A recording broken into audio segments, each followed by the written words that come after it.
Carolina. I'm Haley Spittler. Autism diagnoses have increased over the years. The Centers for Disease Control and Prevention now estimate 1 in every 44 children is on the autism spectrum. Fox Carolina's Carrie Beal is detailing an event this weekend, hoping to bring more awareness to the cause.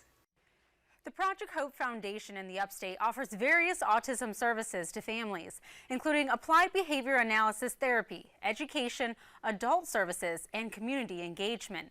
Their biggest fundraising event of the year is happening this Saturday. It's called the Evening of Hope Gala. One parent who has a child with autism says this foundation is the reason she moved to Greenville. Before coming to the Upstate, Connie Brown was living in Colorado, struggling to find autism services she could afford for her son Boone. And then you get that diagnosis and you realize, my child may never say my name. He may never move out of my house. My son doesn't use utensils. My son doesn't play with friends. And all those dreams tend to be, honestly, completely shattered. We probably paid up towards $40,000 to $40,000 out of pocket for therapies with insurance. And we realized that we probably can't stay here.